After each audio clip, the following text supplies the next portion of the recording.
In this episode, we're pulling back the curtain on one of history's most unsettling secrets. If dark mysteries, hidden archives, and stories the world tried to erase are your thing, you're in the right place. Be sure to subscribe and turn on notifications. New deep dive episodes drop every single week, and you won't want to miss what's coming next. Now, let's step into the shadows and explore the truth behind MK Ultra.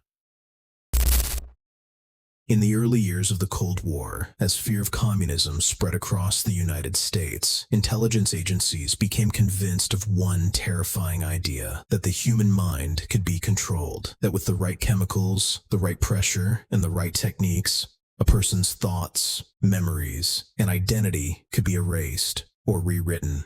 That belief gave birth to one of the most disturbing programs in American history. It was called MKULTRA. Officially, it didn't exist. Unofficially, it operated for more than 20 years, and by the time the public learned its name, much of the evidence had already been destroyed. The story begins in the late 1940s, when reports from overseas began circulating through U.S. intelligence agencies. American prisoners of war returning from Korea described strange experiences, interrogations that felt unreal, confessions they didn't remember making, and gaps in memory that never fully healed. At the same time, rumors spread that the Soviet Union and China were experimenting with brainwashing.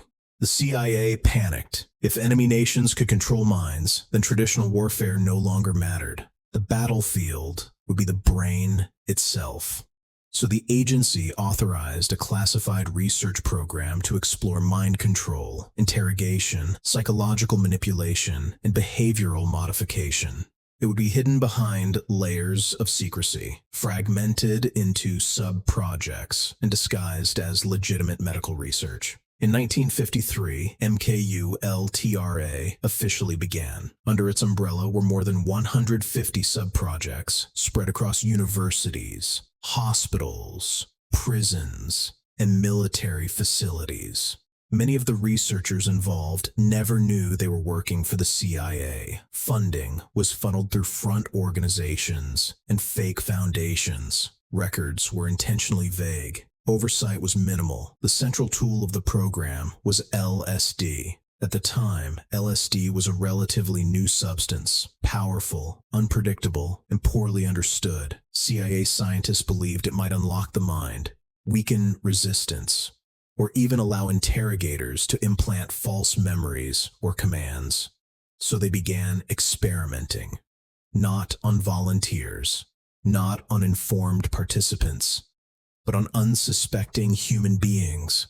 College students, mental health patients, prisoners, military personnel, ordinary civilians. Some were dosed without their knowledge during supposed medical exams. Others were slipped LSD in drinks at bars and safe houses. Some were subjected to repeated exposure for weeks or months at a time. Victims reported hallucinations that felt endless, panic attacks that didn't stop, a complete breakdown of identity. Some never recovered. One of the most disturbing aspects of MK Ultra was how casually it crossed ethical boundaries. In one operation, the CIA rented apartments in San Francisco and New York and turned them into secret observation sites. Sex workers were hired to lure men inside. Unbeknownst to the victims, they were being drugged with LSD while agents watched from behind one-way mirrors. The goal wasn't pleasure, it was vulnerability. The CIA wanted to see how quickly a person could be broken when intoxicated, distracted, and psychologically exposed.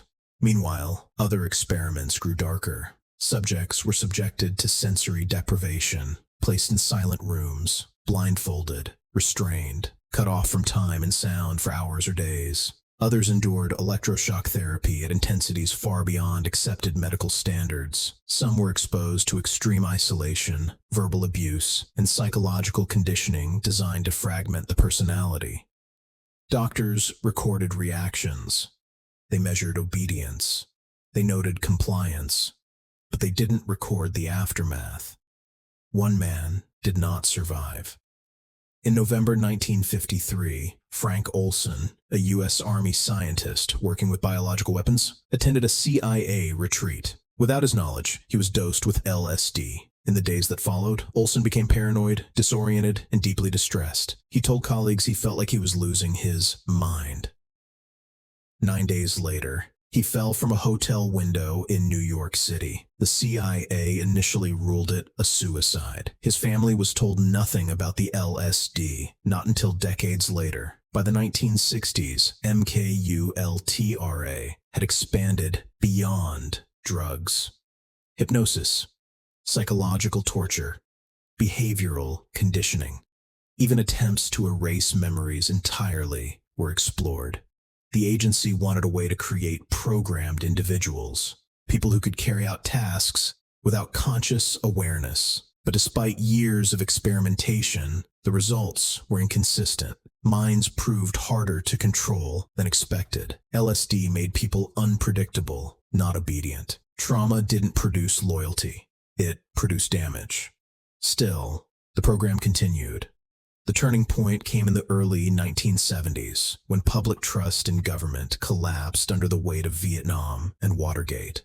Congressional investigations began peeling back layers of classified activity. In 1973, CIA Director Richard Helms ordered most MKULTRA records destroyed. Boxes of documents were shredded. Files were burned. Entire sub-projects vanished on paper. But the destruction wasn't complete. A small cache of financial records survived by accident. And from those fragments, investigators uncovered the outline of MKULTRA's existence. In 1975, the Church Committee exposed the program to the public. Americans were stunned. The CIA admitted to experimenting on human beings without consent, to drugging civilians, to violating basic medical ethics. But officials insisted the worst abuses were limited and that much of the research had been abandoned. Victims disagreed. Some came forward describing decades of psychological damage, memory loss, chronic anxiety, nightmares, a feeling that their identity had been permanently altered. Many never received compensation. Others were never even told they had been part of the program. To this day, the full scope of MKULTRA